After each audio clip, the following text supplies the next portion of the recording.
this episode, we're going to be showing you all the inside of our tiny home. We got so many different responses and feedback and views on that last video. So we just want to thank you all so much for even being interested in this topic because we didn't really realize how many of you were interested in building your own tiny home or just interested in the topic in general. What we're seeing in this day and age, more so than I ever have, is people looking to downsize. And so we can obviously speak to that because we have built a tiny home. We temporarily lived in our tiny home. And so we wanted to use this time to give you all a tour. For those of you who are new to our channel, this will be your first time seeing it, obviously. For any of you who have been following us along our journey, you know just the journey that we've been on when it comes to building the tiny home and just the experiences that we've had with it providing us additional income. We've been able to travel,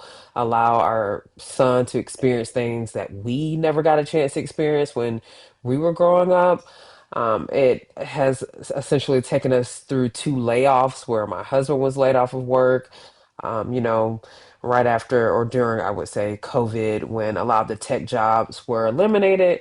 Unfortunately, my husband was impacted by that. I wanted to use this time to just bring you back into that world so that you could see the tiny home.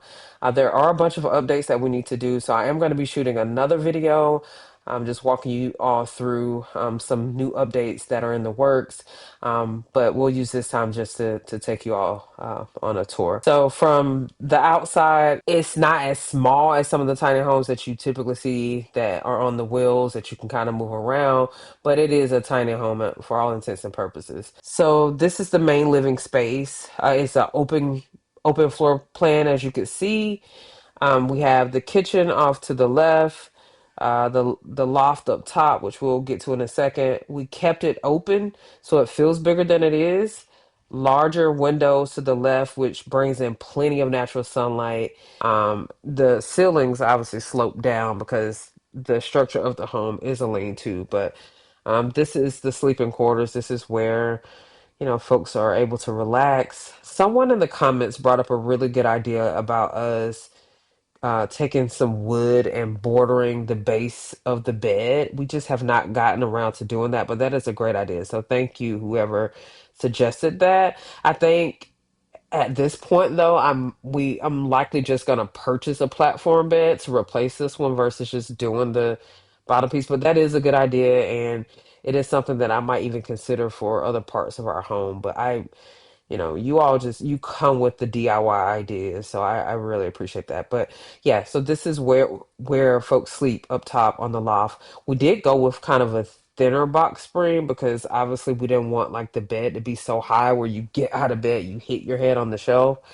So we did go with like a thinner box spring, but then we really splurged on the mattress, and the mattress is like really, really comfortable. The bathroom. Tiny doesn't mean uncomfortable, right? This bathroom is a full size bathroom with a full size walk-in shower. And we really wanted to like splurge on that a little bit just because I am someone that just loves a comfortable, spacious bathroom, and I didn't want us or anyone who was going to rent out the space to feel like it's just cramped and like they weren't able to be comfortable and just like, let their hair down and just relax after a long, night out or a day's of work or whatever. I just wanted whoever had access to this space to not feel confined in that way. We spent close to $40,000 on the build, and it paid for itself. I think it took about 12 months, if that much, where it was able to pay for all of the expenses and things that it went into building it.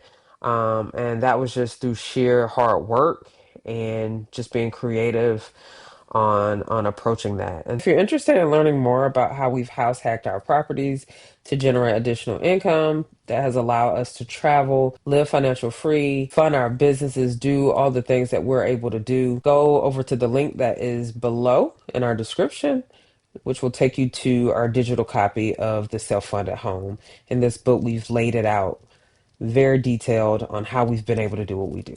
We'll definitely see y'all on the next one. Bye.